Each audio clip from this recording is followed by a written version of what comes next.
Quanto mais o tempo passa, mais o amor me faz crescer. Esse jeito de viver aqui, aprendendo tanto, tanto assim, foi que fez com que eu chegasse perto de você com amor.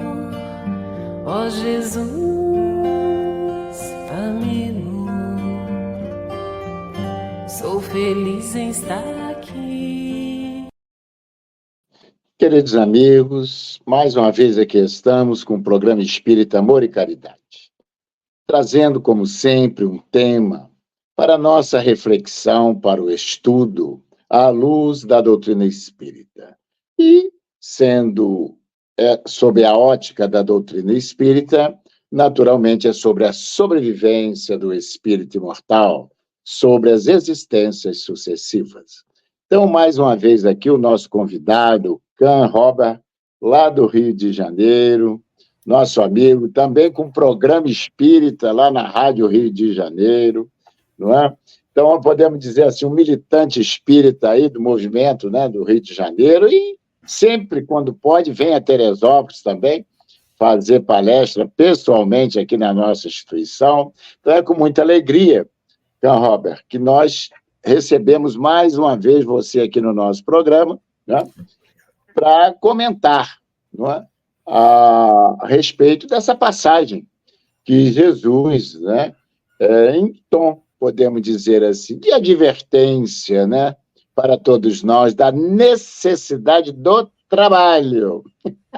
Então, olha, meu pai trabalha até hoje, e eu também trabalho. Então, esse é o nosso tema de hoje, e que o nosso companheiro vai desenvolver, e também tendo dúvidas, né? Hoje, como o nosso programa está gravado, vocês podem enviar aí pelo WhatsApp que nós temos aí, e enviar também as dúvidas, né? E, com certeza, responderemos mais à frente, né? Então, para darmos início ao nosso programa de hoje, vamos ler uma página da obra Minuto de Sabedoria, do professor Carlos Torres Pastorino, em que a mensagem que nos coube é de número 103 de hoje. Tenha fé em si mesmo, porque Deus habita dentro de você. Portanto, ter fé em si mesmo é ter fé em Deus. Tenha confiança em suas capacidades e caminhe sem temer os obstáculos. Você pode vencer, você vai vencer. Corresponda à confiança que Deus depositou em você, quando lhe entregou as capacidades de que dispõe, para que você as desenvolvesse e pudesse pôr em prática. Então, queridos amigos, todos nós, né, temos essa capacidade e que possamos realmente ter a coragem de enfrentar nossas dificuldades com fé, coragem, e que haveremos de vencer. Então, convido a todos nesse momento, depois desta abertura, para a nossa reflexão inicial, a elevar nossos pensamentos, né, até o Cristo divino, esse sol espiritual que representa a misericórdia máxima, aqui como luz divina para todos nós. Assim que, mais uma vez, possamos contar com a sua presença, com a sua inspiração, com a sua intuição para todos nós. E que, assim, a todos aqueles que estejam sintonizados conosco, recebam, aonde estiverem, sejam em seus lares, no ambiente de trabalho, não importa, essas bênçãos de Jesus e dessa espiritualidade superior e amiga. E assim, já com a permissão desses amigos espirituais de Jesus e de Deus, nosso Pai Criador, vamos dar iniciado mais um programa Espírita Amor e Caridade de hoje. Então, como já aqui divulgamos, falamos, né, sobre o tema, para que possamos estudar um pouco mais a respeito desta, digo, advertência para todos nós, encarnados e desencarnados, né, Carl Robert? Porque o trabalho é nos dois planos da vida, veremos aí. Então, eu passo a palavra ao nosso companheiro para ele poder colocar aí, né, aí os seus pensamentos, o seu estudo, para que possamos refletir a respeito do tema de hoje. É contigo, amigo. Muito obrigado, Juarez. Obrigado, Walter, que está aí nos bastidores, nos promovendo a transmissão, a gravação e tudo mais. O nosso boa noite, porque estamos gravando na noite, mas também boa tarde, bom dia a quem nos alcance no futuro, a todos vocês de Teresópolis, a cidade sede, onde está o CA, que é a nossa querida Sociedade Espírita Amor e Caridade, aos amigos de Petrópolis, Nova Friburgo, e também de São José do Vale do Rio Preto e adjacências, todas as demais serranas, cidades que são buscadas quando a gente está aqui no temor do calor do Rio de Janeiro, né? Mas por suas belezas e por seus valores, e principalmente também temos a oportunidade, nos últimos tempos, como o Juarez já colocou, de podermos buscar as cidades pelo efeito do que a doutrina tem produzido através do trabalho incansável dos representantes que aí estão, dessa doutrina de amor, de esclarecimento, de consolo e de amparo. Não traz qualquer efeito, qualquer fenômeno que produza milagres, mas a doutrina espírita, ali trazida por senhor Allan Kardec, antigo Hippolyte Rivail, que há poucos dias atrás comemoramos, aí no dia 3 de outubro foi a data de nascimento, comemorando a data dele, fez uma mudança significativa na vida daquele homem e de toda a humanidade após os seus escritos. Como a terceira revelação, ali Jesus já havia nos dito, que deixaria o Consolador prometido. Não é arrogância, não é modo de se fazer afeito, mas a doutrina traz um esclarecimento ímpar. Porque, como Kardec ali colocou, e nós vamos ver ao longo dessa passagem, que é uma passagem de João, em seu 5º capítulo, e vai da epístola 1 a 47, embora a passagem que é o citado, meu pai trabalha até hoje e eu também trabalho, o versículo 17, não a epístola 17, o versículo, nós vamos tratar isso e vendo da que forma, com a forma que Kardec nos trouxe. O senhor Allan Kardec nos colocou, que é a fé raciocinada, com base na nossa capacidade intelectual de fazermos as nossas escolhas e ter uma religião, uma filosofia e uma ciência unidas face a face com a razão, sobre o tema da razão, sem os espetáculos, sem as questões de esperarmos os milagres que estão muito além do mérito, do merecimento e da necessidade de cada um. Essa passagem, que fala de trabalho, ela já vem nos colocar à afronta de algo que a humanidade pensa sempre. Eu queria conhecer, tem pessoas que começam a vida trabalhando pensando quando vão se aposentar. Né? É um caso sério isso. Meu pai, ele teve a aposentadoria de Estado, né? Que é aquela aposentadoria por tempo de contribuição, mas trabalhou até 4 anos antes da sua desencarnação, parou por efeito de uma perda de visão. Até os 73 anos de idade, aquele homem que começou a trabalhar aos 12, trabalhou até os 73, e deu exemplo à família. Hoje, todos nós aqui trabalhamos, todo mundo, os filhos já passaram dos 60, minhas 2 irmãs não gostam quando eu comento isso, só a caçula está com 44, mas também continua trabalhando, e todo mundo com fé de que o trabalho nos deixa a cabeça em atividade. Então, vamos pegar o que foi essa passagem. A gente tem que olhar que essa é uma passagem de pouco mais de 2.000 anos atrás.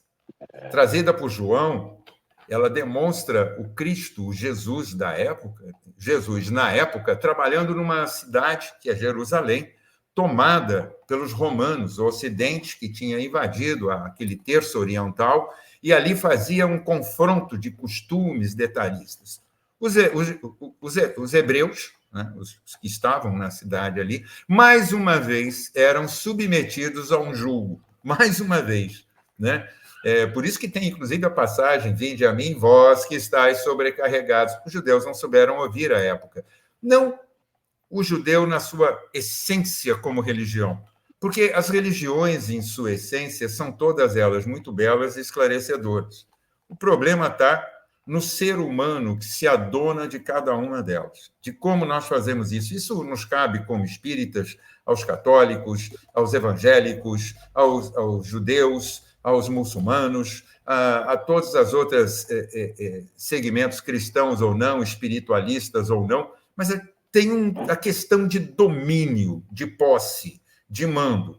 E então Jesus, nessa passagem de João, a gente começa quando ele, com o seu grupo, se dirige novamente a Jerusalém, porque havia uma celebração. E essas celebrações, elas serviam para mostrar um certo domínio de Estado, porque entre religião e Estado havia uma miscigenação muito forte, havia um controle muito forte. A doutrina espírita, até onde eu tenho notícia, nunca esteve vinculada ao Estado, esteja no Estado do comando do Brasil, de um Estado ou de um município, nunca esteve. Ela é uma doutrina de liberdade, de livre pensamento. Mas, à época, sendo monoteísta, sofria, um fato, uma perseguição muito grande. E tinha um fato. Essa passagem nos mostra como havia a esperança do povo hebreu ainda, daquele que viesse trazer a libertação do jugo da época sobre forte ação. Então, o Deus para eles não era muito diferente do Deus que existe para todos nós hoje. Porque, independente das nossas religiões, naquele momento eles esperavam um Deus que levasse castigo aos seus dominadores, que fizesse exemplo, que trouxesse dor, sofrimento, angústia. Aí alguém vai dizer assim, não, mas eu nunca pensei em Deus assim, eu não penso em Deus para fazer isso, né? E a gente pensa Deus como? Quando fala assim, não, eu te perdoo, te entrego a Deus para a justiça, como se ele fosse um justiceiro a nosso serviço, né? São as paixões humanas que, desde aquela época, já se misturam, contaminando o nosso íntimo com relação à divindade, com relação à clareza da divindade. Então, Jesus, à época, retomamos, sobe a cidade de Jerusalém, ela está no alto, né? Sobe a cidade de Jerusalém, e lá, logo na entrada, existe um termo que hoje é conhecido e ainda é falado, e isso graças à religião católica, que fez um histórico, uma formatação extraordinária dessa parte na nova atribuição de falar do Cristo. A gente não pode dispensar que o novo mandamento do Cristo no planeta muda toda a concepção. Não muda o tempo, mas muda o calendário. E a Igreja Católica teve um fator preponderante. Dos erros e equívocos, a gente não vai falar disso, porque falar mal dos outros, a gente não tem altura moral, estatura moral, valor moral para fazê-lo, mas podemos dizer o quanto do Novo Testamento, a contribuição dos seus escribas desde os séculos passados vieram trazendo. Essa passagem mostra detalhadamente quando Jesus, entrando na cidade de Jerusalém, passa por o que eles chamavam piscina de Betesda, Betesda, que é em hebraico, mostrando, e que era um lugar onde ficavam todos os doentes, todos os enjeitados, todos aqueles que, de alguma forma, estavam à margem da sociedade, sem espaço para trabalhar, muitos com danos físicos permanentes ou adquiridos, enfim, era o espaço dado aos miseráveis, entrando na cidade. Parece que isso me lembra hoje os nossos grandes centros, onde a gente vai entrando, até hoje eu me lembro, você vai pegando a estrada e entrando nas grandes cidades, ou algumas outros municípios maiores, você vai vendo primeiro aquele cinturão de pobreza que dá o entorno, até chegar ao seu miolo. Sempre tem. A exceção de Teresópolis. Teresópolis não. Você chega bonito em Teresópolis, vai entrando, Petrópolis também, Nova Friburgo, idem aí. Por isso que as cidades serranas são tão diferentes. Mas aqui para baixo, a gente vai entrando aqui pela Avenida Brasil, entrando pela Rio Santos, aqui no Rio de Janeiro, a gente vai vendo aquele cinturão de pobreza, de menos afetos. E não vamos discutir a questão de estar certo ou estar errado, porque a cada um conforme suas obras e seus méritos, né? Não é essa coisa de querer igualdade. Uma hora eu faço um outro programa, o Juarez nos entrega a palavra, se tiver oportunidade, para que falemos um pouco sobre essa ilusão. Somos espíritos simples e ignorantes, criados de igual forma pelo Pai, mas que somos, ao longo de nossa carreira, de acordo com nossas escolhas, resultado dessas escolhas e de valores. Então, não me venha falar de igualdade quando o espírito decide coisas diferentes, vive um pouco preguiçoso. Mas não vamos falar de preguiça agora, não, Juarez.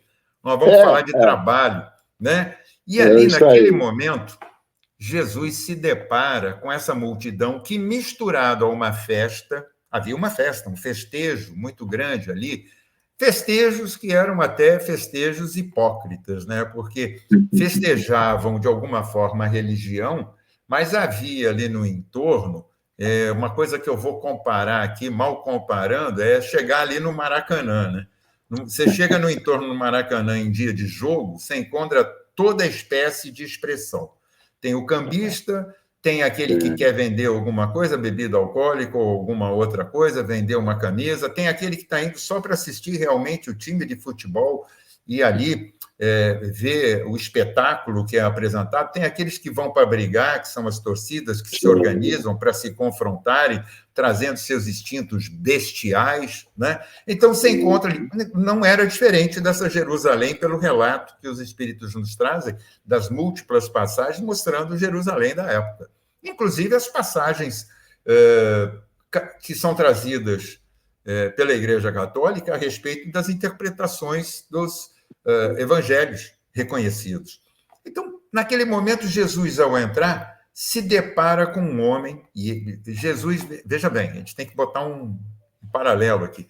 Jesus não olhava para o próximo como nós aqui estamos, eu olhando para o Juarez, tivemos a oportunidade de ter o Walter aqui em tela, e todos nós que vamos nos buscar no futuro, não. Jesus olhava muito além. Jesus já enxergava o ser no seu âmago, no seu perispírito e espírito. Jesus ultrapassava a matéria na percepção. E naquele momento, o que tem?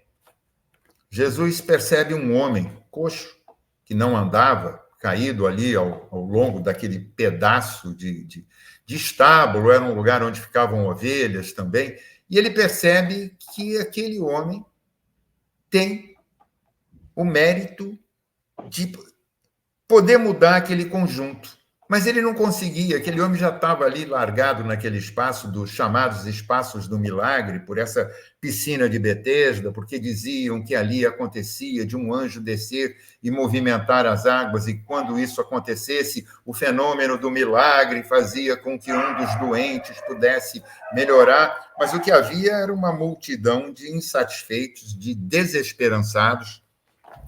E Jesus, naquele espaço, percebendo aquele espírito, olhando para aquele homem e percebendo a possibilidade da moratória, e aí olhemos para cada um de nós quando buscamos os recursos, não só na oração, mas na petição desse Deus que a gente procura, às vezes, reclamando e fazendo dele quase o nosso tamanho, ele ali percebia a moratória que o espírito tinha.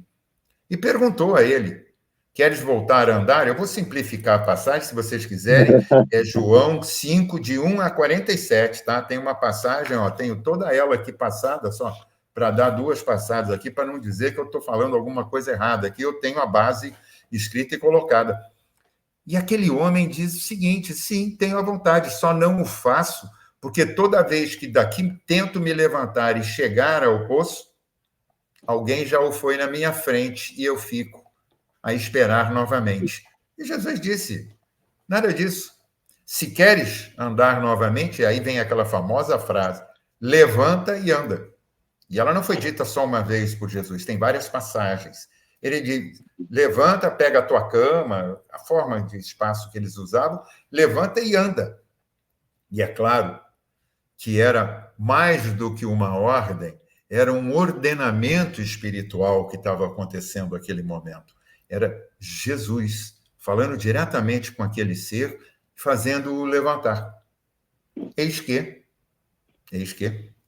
ele assim o faz e levanta, e todos ficam assombrados naquele momento. E é o momento em que Jesus, como está aqui na passagem, ele deixa a cena e some daquele movimento. Ele faz aquele homem levantar e some. E deixa aquele espaço ali. E aí perguntam a eles, mas quem te fez andar? Olha como é que as coisas acontecem. Quem te fez andar? Foi um homem que aqui veio com um poder extraordinário e disse para que eu levantasse. E eu, dentro de mim, senti forças para assim fazê-lo. Ele disse também, levanta-te e anda. E eu senti forças dentro de mim para dar os passos. E não precisei ir até a piscina. E não precisei andar, simplesmente voltei a andar, sem me lembrar do que era andar de muito. E aí todos perguntam, mas hoje é sábado. Quem fez isso com você? Eu não sei o nome. E aí percebam novamente uma leitura, num enquadramento que nós vamos fazer sobre a visão da doutrina, em não trazer a letra como fato primário e definitivo da situação, mas trazer a interpretação desse quadro, trazer uma análise desse quadro sobre uma ótica muito mais ampla. A gente percebe ali a expressão humana, não só de curiosidade. E aí é difícil, viu? Aí é difícil. Porque a gente vai perceber a expressão da inveja, da impotência, dos ciúmes, da frustração. É todo mundo querendo saber, não como poderia participar daquilo, do fato, do fenômeno que ali acontecia, daquele milagre, mas querendo sim surgir pelo fato de uma coisa chamada tradição. Tradição. Seu microfone aí. Pronto, voltei. Ficou muito cortado. Tá, desculpe. Deixa eu tirar aqui o mouse de cima, porque foi numa das passagens de folha aqui. Então, naquele momento, a gente percebe, eu vou voltar aqui um pouquinho, que houve uma expressão de que todo mundo queria saber daquele homem quem era o homem que, num sábado, que para os judeus é sagrado, você não pode trabalhar, não pode fazer absolutamente nada, você passa aquele período de sol a sol e mesmo da noite sem fazer nada, dedicado aos cultos e às leituras evangélicas da Torá e de tudo mais, queriam saber quem tinha feito aquilo, e ele não sabia, ele não conhecia Jesus, Jesus não se anunciou, Jesus não chegou e disse, olha, eu sou Jesus, vou fazer você andar. Ele não falou nada disso. Ele evocou aquele homem para que ele levantasse com fé. Isso me dá aquela lembrança daquela passagem da mulher hemorroísta que toca o manto de Jesus e ele diz, foi tua fé que te curou. Não fui eu, mas a tua fé que te curou. E isso nos chama, é um chamado íntimo muito grande para todos nós, cristãos, independente de sermos espíritas, cristãos, aquele que tem o Cristo como norte na sua bússola ético-moral íntima, com a sua crença, com a sua fé, com a sua determinação. E aqueles homens, novamente, buscaram-no, querendo saber. Por quê? Mas quem fez isso? Hoje é sábado, você não podia receber. Olha só, olha, a coisa é tão... A passagem é um absurdo, que é o que mais ou menos nós gastamos. Eu acho que nós temos aqui 3 minutos, é isso? Walter, me corrija. Se passar um pouquinho, pode seguir. Vamos concluir. Tá bom.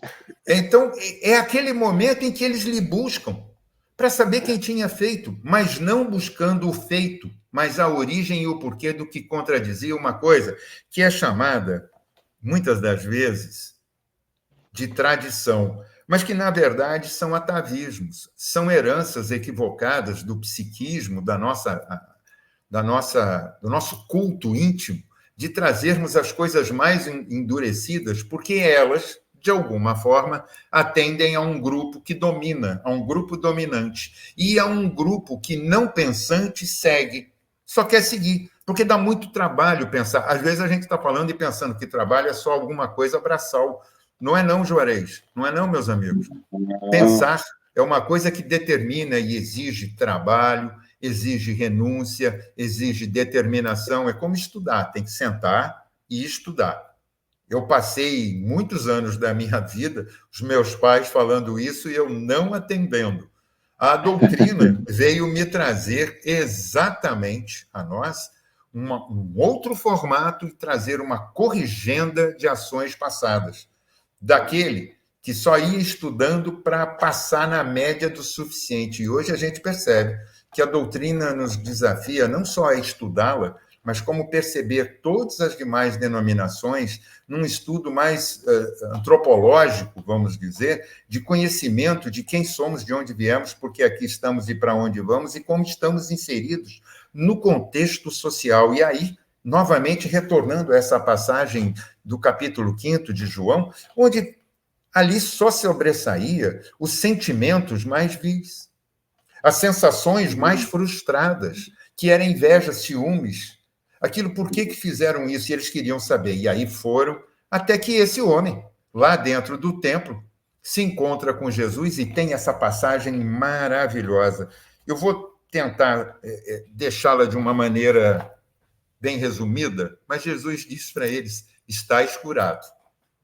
Olha, se a gente não vai lembrar outra passagem de Jesus: estai curado, prossegues e não peques mais. E essa é aquela passagem da mulher adúltera que ia ser lançada às pedras.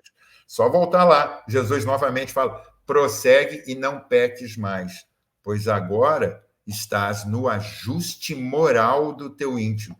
Recebes a oportunidade de prosseguir no resgate dos teus valores íntimos. Se isso não está sendo falado para nós até hoje, eu estou esquecendo em que parte da doutrina ou dos 5 livros da doutrina espírita que nós lemos e não percebemos. Que nós estamos nas reencarnações para exatamente irmos ajustando, resgatando, resolvendo. Não é pagar pecado. Pecado é algo que foi inventado para submeter a massa, os homens. Agora, o reajuste não é uma invenção, é uma lei natural divina de Deus que permite que cada filho, criado simples e ignorante, ao se ingrar de toda a sua história e na construção da sua história, possa resolver aquilo que foi um equívoco. Mas voltamos a Jesus. E ali, naquele momento, descobrem Jesus. Ah, foi Jesus que te socorreu, porque o homem descobriu quem era naquele diálogo. E falou para os outros: foi Jesus que me curou. Olha que coisa extraordinária.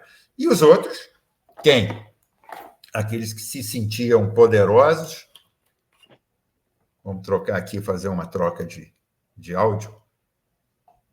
Aqueles que se sentiam poderosos enveredaram para cima de Jesus. Pô, mas como é que você está salvando alguém no sábado? Olha, curando alguém no sábado. Curando. Imagina, você afronta uma tradição, me parece que isso vem até os dias de hoje, e Dr. Bezerra de Menezes, esse querido espírito que está a serviço desse orbe infeliz que somos nós ainda, dizia: quando se discute muito a caridade, ela chega tardia. Quando se discute muito a caridade, ela chega tardia. E ali eles estavam discutindo um mérito de um sofisma. É um sofismo. Né? Você está falando de uma tradição. Ah, então eu não posso socorrer ninguém. Né? Não posso fazer nada. É a mesma coisa que feriado. Eu acho isso ótimo, fazendo aqui uma abertura. Dia do professor. Ninguém vai para a escola e o professor também não trabalha. Tá, é feriado para eles, tá? Dia do médico, então o médico não vai para o hospital, não atende. Dia do bombeiro, olha, pode pegar fogo na cidade, que não pode acontecer.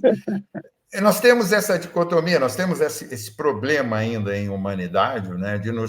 Uns podem, outros não podem. Aquilo que deve para alguns, mas não deve para todos, embora fosse para todos, mas não possa ser estendido. É uma questão de configuração íntima humana nossa. Então, Jesus ali disse essa passagem para eles, porque é sábado, meu pai trabalha até hoje e eu também trabalho. Aí os caras ficaram enlouquecidos. Aí deixou os caras. Mexeu com sacerdotes, mexeu com aquela galera, e eu acho que a gente vai precisar deixar isso para o segundo momento, porque eu acho que o Walter vai nos anunciar para fazer um intervalo aqui. Voltamos daí. Robert, e também, olha só, corroborando aí com a sua narrativa, não é importante a gente ressaltar que ainda isso aí era uma tradição judaica, puramente judaica, não é? Porque isso a gente sabe por que foi estipulado isso. A maioria das leis judaicas, que são mais de 600, que são consideradas como leis... 613 na Torá. Né? Porque Moisés, né, o grande legislador aí do povo hebreu, ele colocou nessas leis o caráter divino. Aí se criou, então, essa ideia. Né? E muitas coisas, muitas leis têm a prevenção, no caso, para doenças, de higienização, uma série de situações. Né? Mas desde que Moisés, aí digo, Jesus, no caso, quando ele passa esse ensinamento, ele revoga, na realidade, essa tradição. Como se diz, meu pai não tem dia, ele trabalha todos os dias, e eu trabalho também. Não tem dia, né, para descanso. Mas nós sabemos que essa lei judaica, ela hoje, inclusive, tem segmentos cristãos que ainda seguem essa tradição com todo respeito. Mas é só levantando essa aqui para a gente refletir que Jesus revogou essa tradição como tantas outras leis mosaicas. Citando uma outra aqui. Botou a caridade e o amor.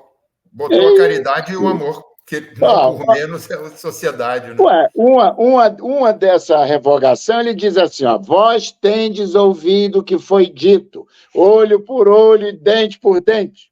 Olha aí, até ali, uma lei mosaica, judaica. Mosaica. Agora, porém, a partir de agora, vos digo, que não só ama o teu próximo, orai por aqueles que vos perseguem, vos caluniam, mas ele foi mais além ainda. Aí, muito ali. Bom, gente, então é para ver que o Can Robert trouxe direitinho isso aí para a gente fazer a nossa reflexão, que era uma tradição. Aliás, até hoje, muitos não trabalham sábado, a gente respeita aqui toda a tradição também religiosa de cada um, né? Mas nós vemos aqui a advertência de Jesus. Quer dizer, você citou muito bem, quer dizer, que está pegando um fogo, tem um dia do bombeiro, então o bombeiro não vai trabalhar, pode pegar fogo em tudo, não vai trabalhar. Não é? Então a pessoa está enferma, está doente, sofreu um acidente, não vai levar para o hospital, porque não tem médico, é dia dos médicos, não tem, o cara vai morrer. É mais ou menos isso aí. Gostei muito desse paralelo que você fez. Então, minha gente, olha, vamos agora para o nosso primeiro intervalo e retornaremos já já.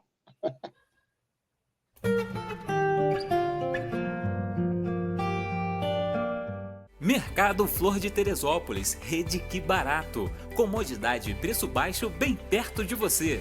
Padaria e lanchonete, hortifruti com frutas selecionadas, legumes e verduras sempre frescos. Açougue com tudo para aquele churrasco. E ainda um andar inteirinho com utensílios domésticos e papelaria. Quer mais? Faça saque ou pague suas contas em nosso Caixa Aqui. Mercado Flor de Teresópolis, preço baixo e bom atendimento é na rede Que Barato. Restaurante Tempero da Serra Self-Service. Cardápio variado todos os dias.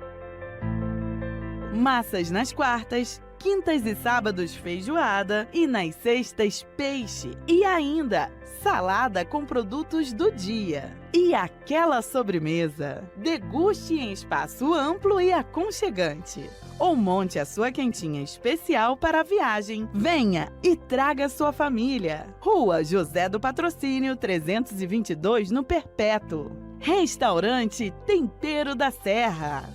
A Sociedade Espírita Amor e Caridade é uma instituição cristã, sem fins lucrativos, que tem como missão contribuir para a formação de uma sociedade mais justa, fraterna e humana, através do estudo do Evangelho de Jesus, à luz da doutrina espírita, com estudos e palestras em dias e horários diversos, aulas de evangelização para crianças, jovens e adultos.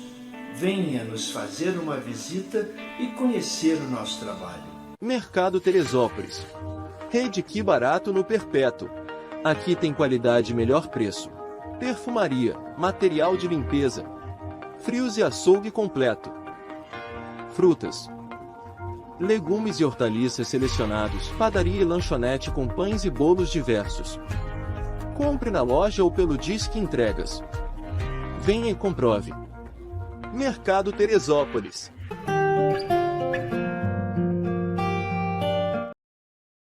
Assim, queridos amigos, retornando aí ao nosso programa, com o nosso tema de hoje, muito, muito bom para a nossa reflexão. Meu pai trabalha até hoje e eu também trabalho. Então, retornando aí a palavra ao nosso colaborador de hoje, o Can Robert, para ele dar continuidade aí ao seu pensamento, que está muito bom para nós aí, hein? Foi uma aula aí para nós até agora, muito bom. Bom, vamos retomar aqui, tentando retomar o nosso posicionamento, mas lembrando, não estou ensinando ninguém, ao contrário, é uma oportunidade que o SEAC nos fornece, nos concede, de estudarmos e buscarmos uma melhoria do nosso íntimo, nos aprofundarmos em determinados assuntos que nos servem como reflexão íntima-moral. Não estou aqui para dar aula de, como dizem, de catecismo, né? Eu, inclusive, que tive muito problema durante a minha infância com a história do catecismo, porque era família católica, né? E eu confesso aqui no ar, realmente, eu fui expulso 2 vezes do catecismo, não fiz primeira comunhão, não sei porquê, o espírito já tinha uma certa rebeldia, mas considero todos os ditames e considero o trabalho da Igreja Católica fantástica, porque foi ela que levantou, sobre os atropelos ou não, foi ela que levantou a bandeira do Cristo. Então, se em determinada hora os homens se valeram disso de forma equivocada, isso pode acontecer em qualquer religião. Volto a dizer que a coisa da tradição é uma coisa que ela é muito bem-vinda quando nós temos isso como algo positivo. Por exemplo, você falou lá na Torá, né? A Torá, que são 5 livros, o Pentateuco hebraico, né, na verdade, tem essas 613 normativas, e você bem colocou, até para a questão de higienização, ela tem 248 regras, mandamentos, que são mandamentos, né? Mandamentos positivos, e 365 negativos, não pode, não faça, não deve, não... E isso, porque, na verdade, o que fica o extrato para nós são os 10 mandamentos, que é como se fosse uma lei conclusa. A teoria da lei não romana que somos submetidos no nosso ordenamento jurídico no Brasil e em outros países é o ordenamento com base no ordenamento da lei romana. Os Estados Unidos, a Inglaterra, a Alemanha são anglo-saxão. Tem 10 mandamentos que determinam a constituição básica deles, partem de 10 mandamentos básicos que originam as demais leis em cadeia para baixo. Então, é um formato, né? E assim acontecia nessa época. Então, Jesus, quando transgrediu isso, levantou contra ele mais um movimento contrário. Será que dá para a gente perceber quantas almas importantes estão em nosso planeta fazendo passagens há séculos e séculos, contrariando o materialismo, o exacerbado, a busca constante da mais-valia e tentando trazer esse Cristo que não é antimatéria, o Espiritismo também não é antimatéria, ao contrário, o assunto é muitíssimo bem tratado e deve ser visto com muita cautela e muita objetividade no Livro dos Espíritos e no Evangelho. Está lá colocado, que se distribuíssemos toda a riqueza por todo o planeta, como disse o Rubens, nosso entrevistado no último programa na Rádio Rio de Janeiro, em 15 minutos haveria alguém mais rico e outro alguém mais pobre. Porque o pensamento, a ideação, a vontade... Né? E a gente vai falar de trabalho, né, Juarez? Foi nesse momento em que ele afrontou e disse: o trabalho, todo o trabalho é útil. Todo o segmento é útil. E ele colocou todo aquele povo que tinha a questão de ser dominado e se manter dominando um mínimo possível contra ele. E o trabalho é algo que ele nos deixou como exemplo extraordinário. Mas nós, assim como nós não o ouvimos há muito, nós não estamos atentos a ele há muito, nós percebemos que há uma certa rejeição a isso. Eu volto a falar, tem gente que começa a trabalhar pensando quando vai aposentar. Eu estou com 65, eu tenho aposentadoria de Estado por contribuição, mas eu não parei de trabalhar.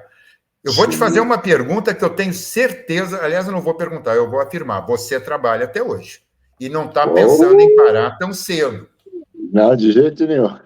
Até porque se você parar de trabalhar agora, Juarez, muita gente vai deixar de trabalhar. Muita gente vai deixar de ser alcançado pelo resultado do teu trabalho. Sem e aí dúvida. A gente vai falar isso sem mérito. Vamos falar aqui sem mérito, mas com uma colocação. Não é 10 horas da manhã de domingo que se faz uma palestra presencial no SEAC e em tantas outras casas? Sem dúvida. Aqui eu trabalho no atendimento. A quentinha é quarta-feira ou sexta-feira à noite, que são 2 momentos para sair. O trabalho de mesa mediúnica é terça-feira à noite. Você sai do trabalho, vai para lá. Você vai fazer o trabalho de atendimento, de tratamento espiritual, é os domingos. Começa às 8 da manhã e não tem hora para terminar. É até que todo mundo seja atendido. Então, isso vem a nosso favor de dizer assim, mas quando é que eu vou descansar? Olha, descansar dá para descansar sempre. Agora, tem que ver qual é a qualidade do que você considera descansar, né? Porque a gente estava falando que o povo hebreu esperava lá atrás um Deus de poder que viesse quase que fulminar com línguas de fogo os romanos daquele momento. Era isso mesmo. Se a gente pegar lá das passagens da Torá e pegar as passagens do Novo Testamento, a gente vai encontrar essas buscas, essas esperanças e até as histórias que são colocadas mesmo, sem a paixão religiosa, a gente vê que buscavam isso. É igual o nosso torcedor aqui. É o nosso torcedor.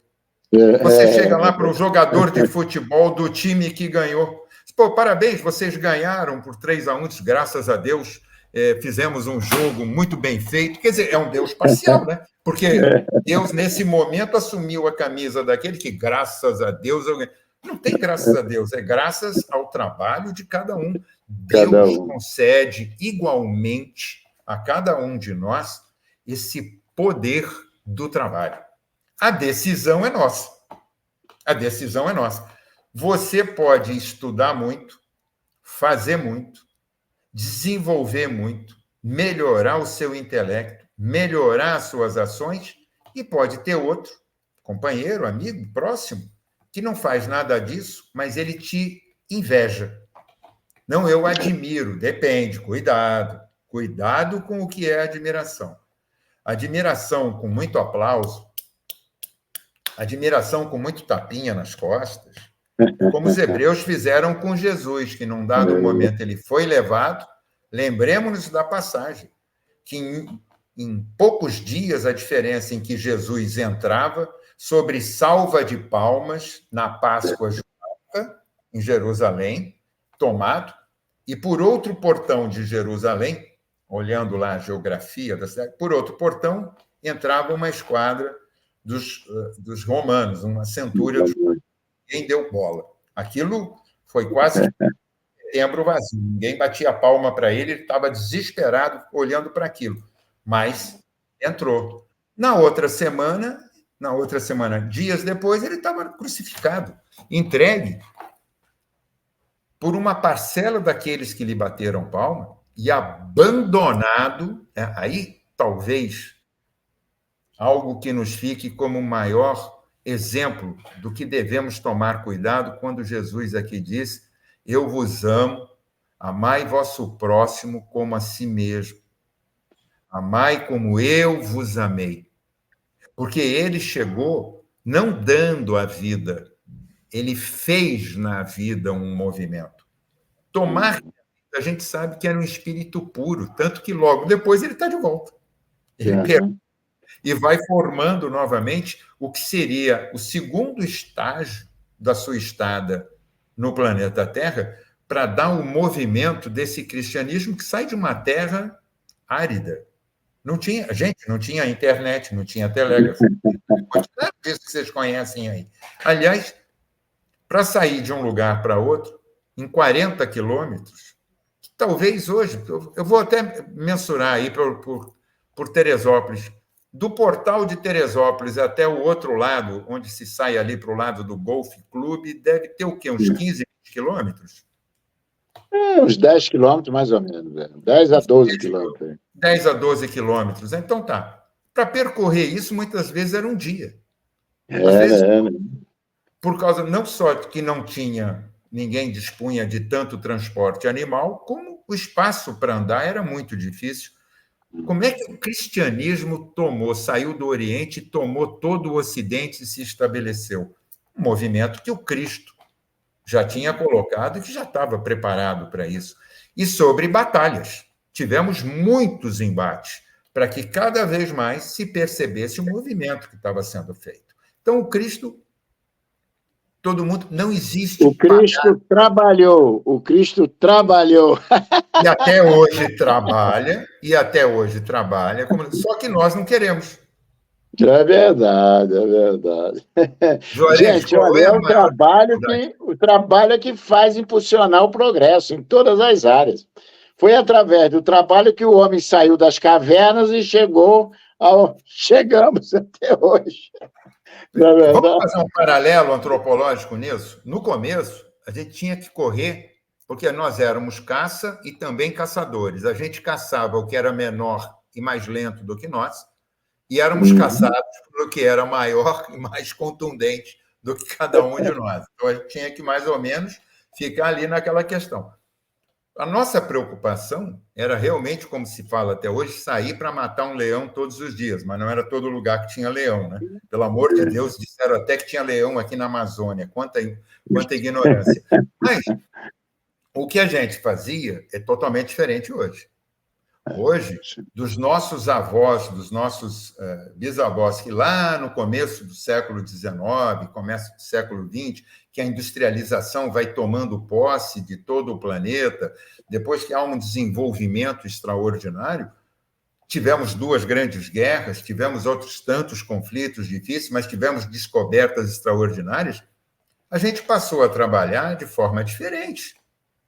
Nós hoje temos a possibilidade da comunicação, isso antes da pandemia a gente nem pensava, já existia, mas nós não botávamos tão em prática quanto botamos hoje.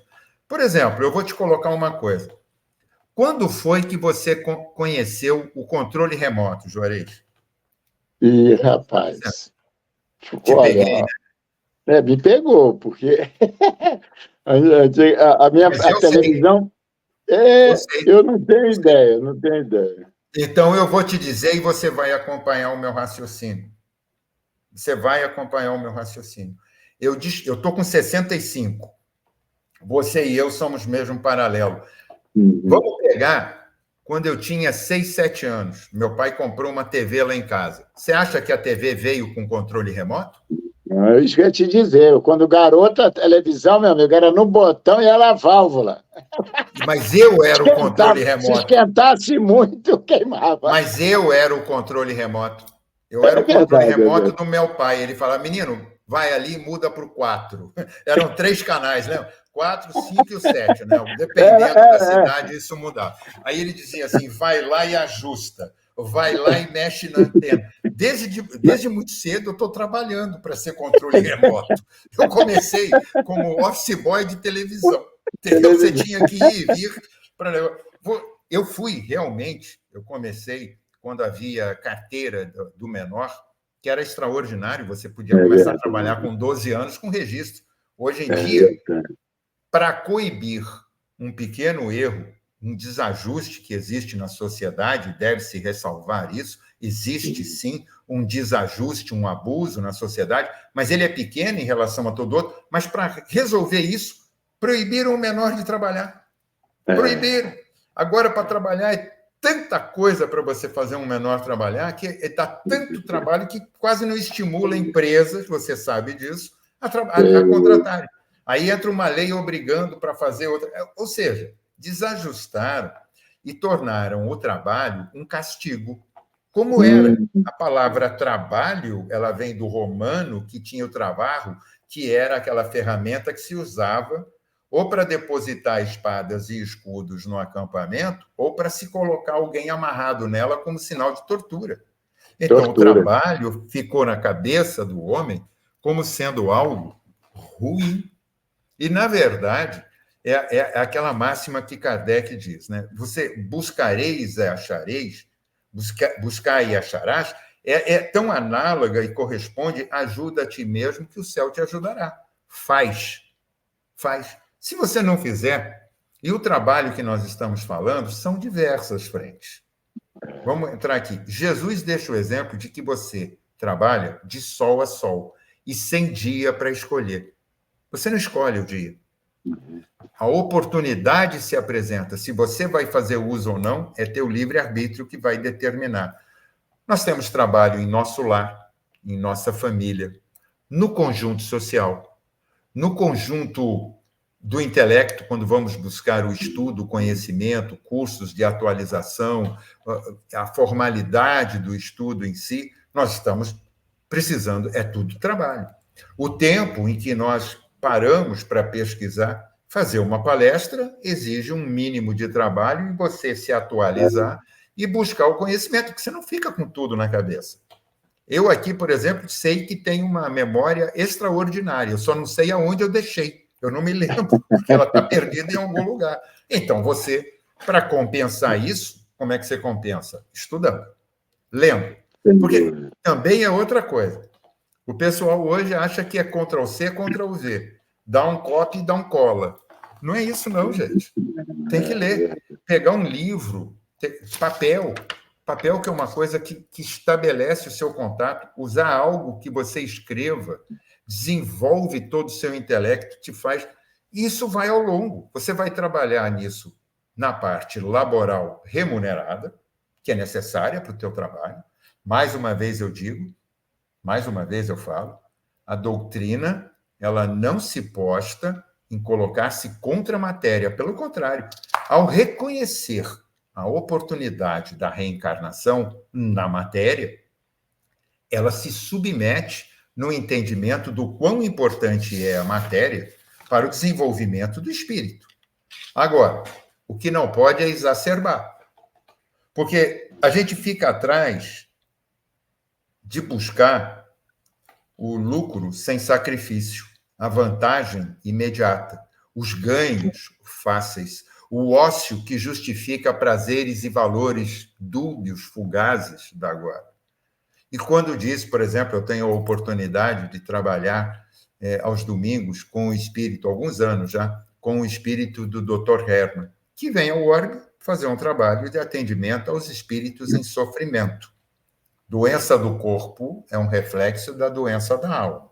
Muitas das vezes é necessário que você cure a alma, mas não necessariamente vai curar o corpo. E algumas outras vezes o reflexo, conforme a misericórdia, nesta passagem de João 5, Jesus fez o trabalho com um espírito que ele fez a leitura, que ali estava em moratória e poderia receber aquela moratória.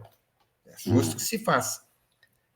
Você vai trabalhar, e ele diz sempre uma coisa que me marcou, a mim e a minha esposa, Fátima, depois que começamos. Ele disse o seguinte: você tem problema? Eu quase dei risada, né? Eu estou conhecendo o senhor porque eu estou procurando uma solução para os meus problemas. Ele falou assim, mas você não vai encontrar solução para os teus problemas aqui. Eu falei, não. Ele disse, não. Aqui você vai encontrar explicação das causas e do porquê. A correção vai ser fruto do teu trabalho, do teu empenho, do mérito e da possibilidade disso ser alternado ou não, porque conforme a história de cada um, nós estamos aqui retificando, refazendo, repaginando os nossos equívocos do passado. Então, isso já foi a primeira lição. Mas eu vou te dar uma ajuda. Eu falei, pois não. Ele disse, trabalha pelo teu próximo.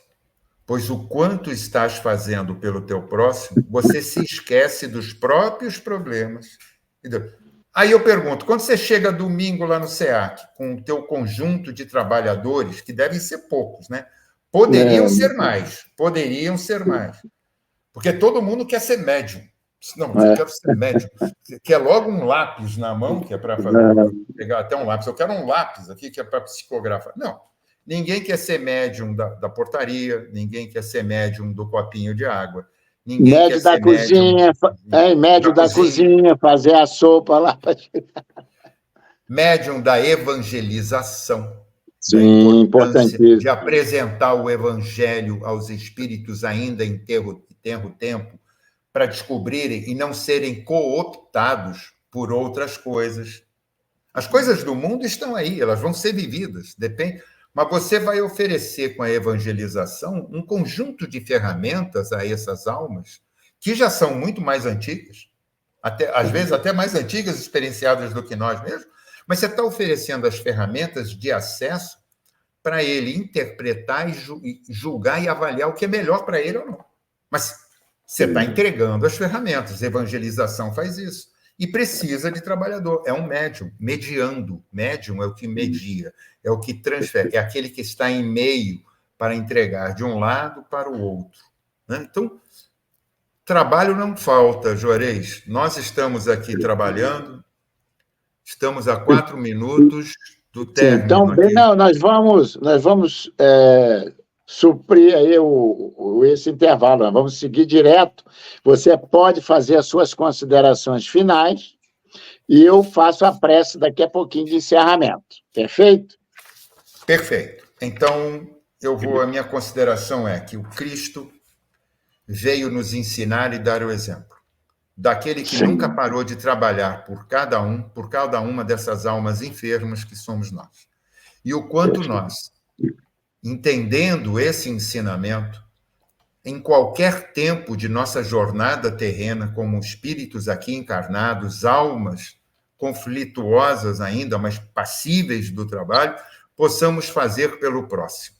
Que não tenhamos medo da reprimenda e até da execração de uma parte da sociedade sobre aquilo que fazemos. Nós estamos trabalhando hoje para a nossa melhora do amanhã. O imediato fica para aquele que há de chorar lágrimas quando chegar o amanhã e tiver que dar contas. Quando eu chegar na minha transição de espírito despindo as vestes, morrendo para a maioria, mas desencarnando no sentido, Juarez, eles não vão perguntar o meu nome, vão querer que eu mostre as minhas mãos para saber quais os calos de trabalho que eu tenho. É quanto renunciamos a tantos prazeres para poder atender a tantos que nos cruzem o caminho. Pela oportunidade da tarefa, do estudo, a todos vocês que nos contemplam com sua atenção, especial Juarez e equipe, ao Walter pela atenção da TV, eu peço e digo muito, muito obrigado pela oportunidade da expressão e da reflexão e volto a palavra para você, Juarez. Agradecemos muito aí, Carl Robert, os comentários muito preciosos para todos nós, todos aqueles que estão nos assistindo e assistirão, né, nas reprises, né, que serão aí feitas, né? Então, agradecer realmente por esse momento de estudo, de reflexão, e sabermos, né, que é o trabalho no bem, esse sim, que vai nos conduzir a patamares mais altos nessa escala infinita do progresso espiritual.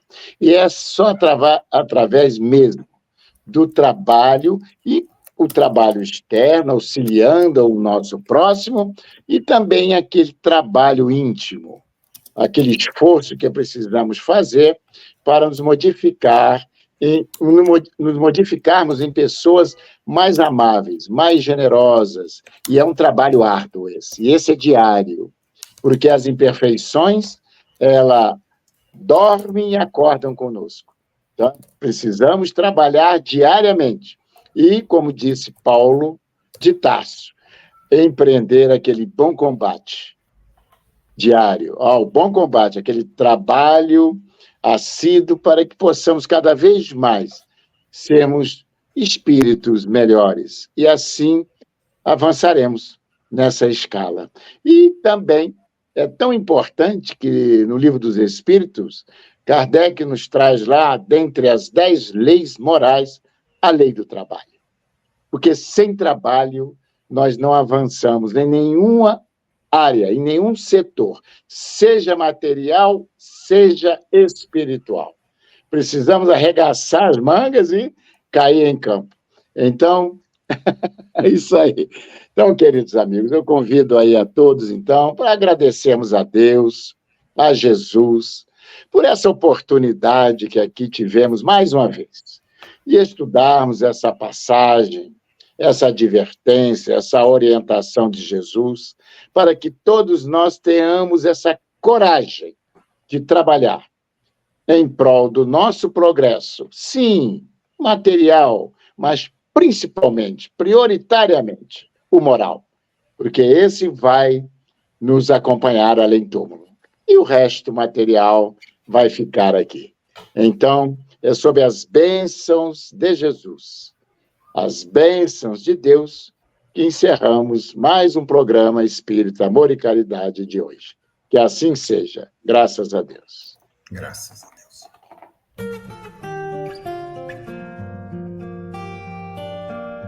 Quanto mais o tempo passa, mais o amor me faz crescer. Esse jeito de viver aqui, aprendendo tanto, tanto assim, foi que fez